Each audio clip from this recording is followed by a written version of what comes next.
Moi, j'ai mis Nadirifi devant Baldwin. Oh, vas-y, toi, c'est ça ton problème. Vas-y, c'est bon.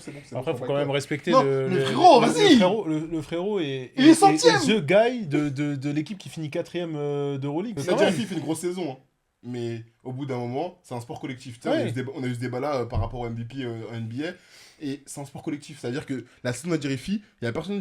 Tes arguments, je les comprends parfaitement. Il y a personne qui va te critiquer. Il est haut au point, il a progressé à l'éval, il est un joueur important avec un temps de jeu réduit dans le Paris Basket, mais le frérot, ils sont 15e ou 16e. 16e, je crois.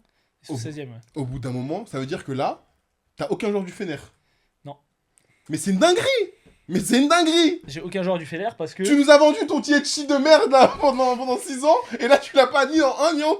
Mais c'est une dinguerie. Je l'ai pas parce que justement, sur la fin de saison, pour moi, Nadirifi. Mais dans ce cas-là, vas-y, moi je vais mettre Jalen Horde, je vais commencer. Jalen Horde, non, il a rien à faire là, gros. Mais c'est impossible de ne pas mettre un joueur du Fener, au moins un, et de mettre un mec qui est 16e. C'est un sport collectif, c'est-à-dire que maintenant, les statistiques individuelles, elles comptent, mais les statistiques collectives, on s'en fiche. Les Euroleague Team, les statistiques collectives ne comptent pas forcément tout le temps. Je te rappelle que c'était il y a 2 ans, où ils ont quand même foutu Lorenzo Brown et Wade Baldwin lorsqu'ils étaient au Maccabi.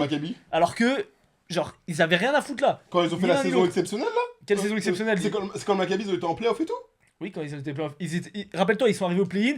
Personne ne s'attendait à ce qu'ils passent pour arriver au play-in. Moi, je te dis qu'ils avaient...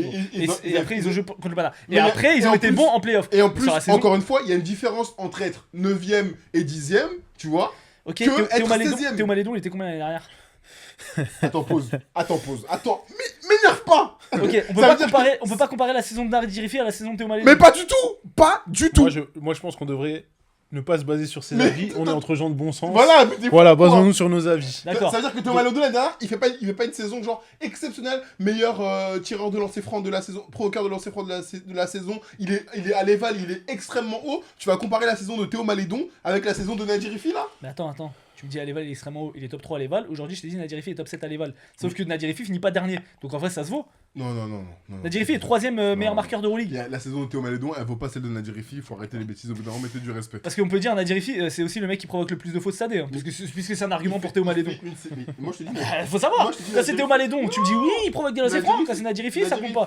Il finit 16ème. Il fait une meilleure saison, ça veut dire que Théo Malédon l'année dernière. Puisque les résultats collectifs, il fait une saison c'est tout. exceptionnelle.